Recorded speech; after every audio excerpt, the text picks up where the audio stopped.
Everyone अस्सलाम वालेकुम। So part 2 में हम डिस्कस करेंगे स्टेबिलिटी ऑफ कार्बोकेटाइंस।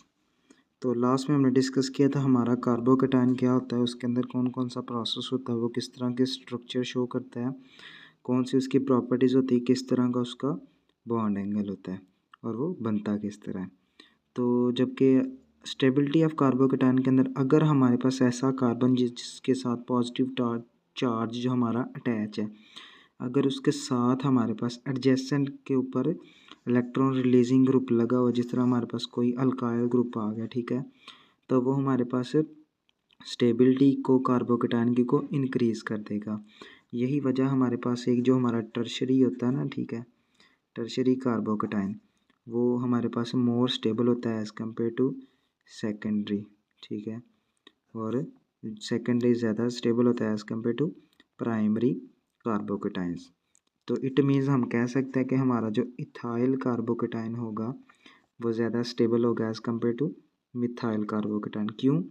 क्योंकि अगर इसके पास से इलेक्ट्रॉन लूज़ हो जाता है तो इसके पास एक ऐसा ग्रुप है जो इसके साथ कंपनसेट कर सके, इलेक्ट्रॉन जो है वो रिलीज़ करके उसको कह सकता है कि भाई तुम परेशान ना हो, मेरे पास इलेक्ट्रॉन मौजूद है, मैं तुम्हारी जो है वो जो लॉस हुआ उसको कंपनसेट कर दूंगा। लेकिन इसके पास कंपनसेशन करने के लिए क्या है, पीछे हाइड्रोजन ही, उसके अलावा तो है ही कोई नहीं इलेक्ट्रॉन डोनेटिंग ग्रुप। हाइड्रोजन की भी इतनी कोई खासियत नहीं है, इसी वजह से इसकी स्टेबिलिटी ज़्यादा है और इसकी स्टेबिलिटी हमारे पास है कम है।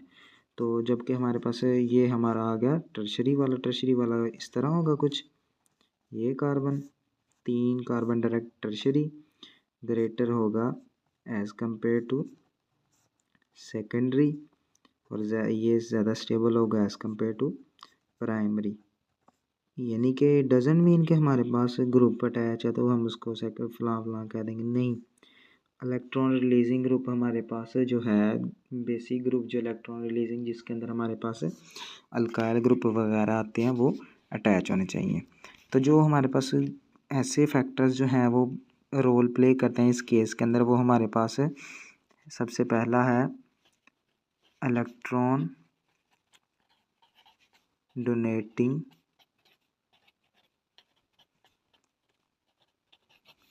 इंडक्टिव इफेक्ट, और ये किसका होगा, अल्काइल ग्रुप का, ठीक है। तो जितने ज़्यादा अल्काइल ग्रुप अटैच होंगे कार्बन के साथ उतनी ही ज़्यादा उसकी स्टेबिलिटी ज़्यादा होगी।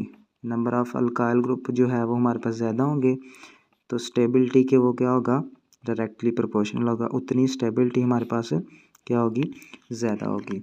और सेकंड प्लस जो हमारे पास स्टेप है जो हमारे पास रोल प्ले करता है इसकी स्टेबिलिटी के अंदर, वो है हमारे पास हाइपर कॉन्जुगेशन। हाइपर कॉन्जुगेशन कुछ चार्ज की डीलोकलाइजेशन हमारे पास अक्कर होगी, ठीक है। पी ऑर्बिटल जो हमारे पास पॉजिटिवली चार्ज कार्बन एटम्स के हैं, ठीक है, और सिग्मा बॉन्ड हमारे पास बीटा कार्बन हाइड्रोजन के दरमियान, यानी कि क्या होगा, हमारे पास डीलोकलाइजेशन होगी, ठीक है। ये एक पॉजिटिव चार्ज है और एक हमारे पास ये जो बीटा कार्बन होगा प्रोसेस हमारे पास इसका जो सिग्मा बॉन्ड आ रहा है ये वाला प्रोसेस, इनके दरमियान हमारे पास क्या होगी, डीलोकलाइजेशन होगी। हाउएवर हमारे पास जो प्रेजेंस होगी ना इलेक्ट्रॉन अट्रैक्टिंग ग्रुप की, जिस तरह हमारे पास नाइट्रो है, कार्बोनाइल है, ठीक है, तो ये हमारे पास क्या होगी, एडजेसेंट होगी। अगर कार्बन एटम जो है वो पॉजिटिव चार्ज को बियर कर रहा है तो ये कार्बोकेटाइन को लेस स्टेबल बनाएंगे, ठीक है। तो हम कह सकते हैं कि अगर तो डीलोकलाइजेशन अक्कर हो रही है चार्ज की तो वो भी इसको स्टेबल बनाएगा, और अगर हमारे पास इलेक्ट्रॉन डोनेटिंग का जो हमारे पास इफ़ेक्ट अक्कर हो रहा है, यानी कि हमारे पास अल्काइल ग्रुप की तादाद बढ़ रही है तो स्टेबिलिटी बढ़ेगी। लेकिन अगर हमारे पास पीछे जो हमारे पास ग्रुप अटैच है ये इलेक्ट्रॉन रिलीजिंग के बजाय इलेक्ट्रॉन अट्रैक्टिंग हमारे पास स्पीशीज़ हैं या ग्रुप हैं, तो उसके नतीजे में हमारे पास क्या होगा, जो हमारे पास कार्बोकेटाइन बनेगा वो कम स्टेबल होगा, और उसकी वजह हम जानते हैं। तो यही वजह है कि हम कह सकते हैं कि ये वाला जो हमारा है CH2 प्लस NO2, ये हमारे पास क्या होता है, लेस स्टेबल होता है, जबकि ये वाला जो हमारा होता है CH3 CH2 प्लस, ये वाला हमारा ज़्यादा स्टेबल होता है। वजह, यहाँ इलेक्ट्रॉन रिलीजिंग ग्रुप अटैच है और यहाँ electron with drawing group attach है। तो यही वजह हमारे पास ये चीज़ों का फ़र्क है जो हमारे पास कार्बोकेटाइन की स्टेबिलिटी को क्या करते हैं, ये चीज़ें कुछ बेसिक चीज़ें हैं जो इफ़ेक्ट करती हैं। हमारे पास जो प्रोसेस है जिसके थ्रू हम जो स्टेबिलिटी है कार्बोकेटाइन की एक्सप्लेन कर सकते हैं वो हमारे पास है रेजोनेंस। रेजोनेंस के थ्रू जो हमारे पास पॉजिटिव चार्ज होता है ना सेंट्रल कार्बन एटम्स के अंदर, ठीक है, वो डिस्पर्स ओवर हो जाता है, ठीक है, अदर कार्बन एटम्स के, और ये हमारे पास रेंडर करता है स्टेबिलिटी ऑफ कार्बोकेटाइन। जिस तरह हमारे पास जो था बेंजीन के अंदर हमारे पास जो चार्ज जो था वो डीलोकलाइज हो रहा था, पाई बॉन्ड जो था वो डीलोकलाइज हो रहा था और उसके थ्रू हमारे पास बेंजीन ज़्यादा स्टेबल हो रही थी। तो इट मीन्स कि हमारे पास जितना वो हमारे पास डिस्पर्स होगा उतनी ही ज़्यादा जो हमारे पास है कैनोनिकल स्ट्रक्चर बनेंगी हमारे पास, और जितनी ज़्यादा कैनोनिकल या रेजोनेंस स्ट्रक्चर्स बनेगी उतनी ही ज़्यादा हमारे पास क्या होगी, उसकी जो हमारे पास कार्बोकेटाइन उसकी स्टेबिलिटी ज़्यादा होगी। तो यही वजह है कि हमारे पास एक्सप्लेन करते हैं कि क्यों हमारा जो बेंजाइल कार्बोकेटाइन है वो ज़्यादा स्टेबल होता है, ठीक है, और अलाइल हमारे पास जो होता है बेंजाइल हो गया, अलाइल हो गया, ये ज़्यादा स्टेबल होते हैं एज़ कम्पेयर टू हमारे पास प्रोपाइल कार्बोकेटाइन से। तो चलें लेट्स सपोज हम देखते हैं कि बेंजाइल के अंदर कौन सी ऐसी जी खासियत हो रही है जिसकी वजह से वो स्टेबल है एज़ कम्पेयर टू उसके। तो प्रोसेस तो नज़र आ रहा है, बेंजीन रिंग मौजूद है, इसके अंदर भी हमारे पास इसके अंदर होगी हाइपर कॉन्जुगेशन, जो हमारे पास डबल बॉन्ड सिंगल बॉन्ड जैसे प्रोसेस चल रहा है, लेकिन इसके अंदर हमारे पास होगी कौन सी, रेजोनेंस की प्रॉपर्टी। तो ये हमारा आ गया जी बेंजाइल ग्रुप CH2 प्लस। अब ये प्लस चार्ज को स्टेबल करने के लिए यहाँ से क्या करेगा, ये इलेक्ट्रॉन डोनेटिंग वाला ये कहेगा जी मैं तुम्हें देता हूँ अपने इलेक्ट्रॉन, लेकिन खुद उसके ऊपर बेचारे के ऊपर कौन सा चार्ज आ जाएगा, पॉजिटिव चार्ज आ जाएगा, और यहाँ हमारे पास क्या होगा, डबल बॉन्ड बन जाएगा। लेकिन पीछे से ये वाला इलेक्ट्रॉन के अब ये वाला पाई बॉन्ड कहेगा भाई मैं तुम्हें आसानी से स्टेबल कर देता हूँ, लेकिन वो बेचारा खुद क्या हो जाएगा, यानी कि पॉजिटिवली चार्ज हो जाएगा। इसी तरह ये हमारे पास क्या करेगा, ये कहेगा नहीं काम में देरी कैसी, मैं तुम्हें अपना जो है वो बॉन्ड का दे के तो मैं जो है वो न्यूट्रल कर देता हूँ, लेकिन वो बेचारा क्या ये वाला बॉन्ड सॉरी यहाँ बनेगा लेकिन ये खुद जो है वो बन जाएगा। इसी प्रोसेस के थ्रू हमारे पास क्या होगा, बाद में क्या होगा, एक यानी कि ये वाला जो है वो सीरीज़ जो है वो चलती जाएगी। उसके बाद क्या ये कहेगा कि तुम वापस ले लो, और ये फिर इसके ऊपर पॉजिटिव चार्ज, और ये एक हमारे पास रेजोनेंस जो है वो प्रोसेस वो चलता जाएगा। इट मीन्स कि अगर हमारे पास कोई ऐसी स्पीशी आ रही है जो हमारे पास क्या है, इलेक्ट्रॉन लविंग है, सॉरी न्यूक्लियोफिलिक है, न्यूक्लियस लविंग है, तो वो सबसे पहले इसके पास आती है कि भाई मैंने तुम्हारे साथ जो है वो बॉन्ड बनाना है। वो कहता है कि जो पॉजिटिव चार्ज है वो मेरे पास नहीं है, इस कार्बन के ऊपर है। जब वो हमारे पास स्पीशीज़ कार्बन के ऊपर पहुंचती है वो कहती है मैंने तुम्हारे साथ बॉन्ड बनाना है, वो कहती है जी यानी कि मेरे पास पॉजिटिव चार्ज नहीं है, मेरे पॉजिटिव चार्ज जो है वो अगले कार्बन की तरफ पहुंच चुका हुआ है हमारे पास पैरा पोजीशन के ऊपर।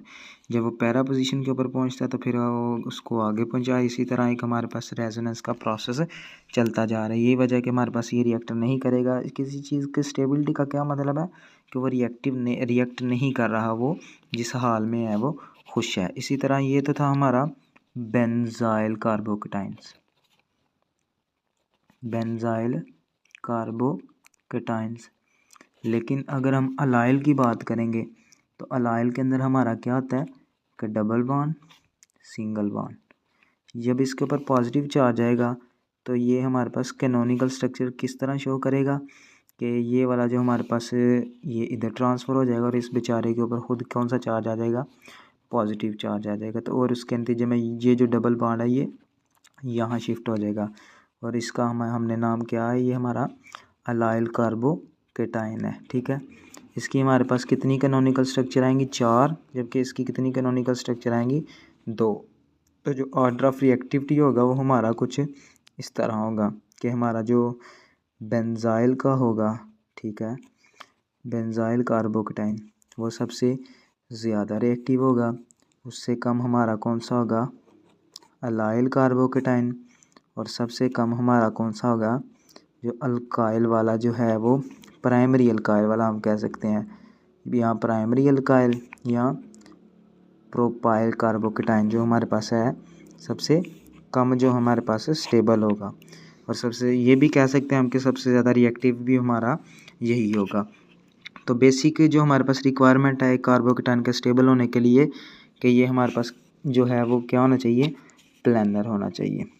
एक तो हमारे पास आ गई कि इसकी जो है वो रेजोनेंस प्रोसेस आ जाए, उसके अलावा ये प्लानर होना चाहिए, क्योंकि सिर्फ इसी कन्फिग्रेशन के अंदर जो हमारे पास अफेक्टिव डीलोकलाइजेशन हो सकती है।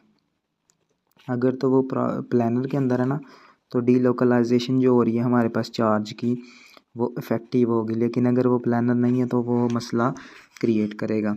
तो उसके अलावा हमारे पास क्वांटम मैकेनिकल कैलकुलेशन के बेस के ऊपर हमारे पास जो सिंपल अल्काइल कार्बोकेटाइन है, तो ये फाउंड किया गया कि जो हमारे पास प्लानर जो sp2 कन्फिग्रेशन होती है ना, वो मोर स्टेबल होती है as compare to sp3 pyramidal. तो जो हमारे पास sp2 जो है प्लानर, ये वाली जो कन्फिग्रेशन है ये मोर स्टेबल होती है as compare to sp3 pyramidal, ठीक है। और ये हमारे पास अराउंड अबाउट जो स्टेबिलिटी होती है ये होती है 84 किलो जूल या फिर 20 कैलोरी पर मोल, इतना हमारे पास एनर्जी का डिफरेंस होता है। इतनी जो हमारे पास sp2 जो है वो, तो जितना हम जो है वो प्लानर जो स्ट्रक्चर है उससे दूर होते जाएंगे, ठीक है, उतना ही हमारे पास जो डिफ़िकल्टी है इसकी फार्मेशन के अंदर स्टेबल कार्बोकेटाइन के अंदर वो है वो इंक्रीज़ होती जाएगी। इट मीन्स प्लानर जो हमारे पास कन्फिग्रेशन है जितना उससे दूर उतना ही हमारे पास जो फार्मेशन है उसके अंदर डिफ़िकल्टी जो हमारे पास क्या होगी, फार्मेशन ऑफ कार्बो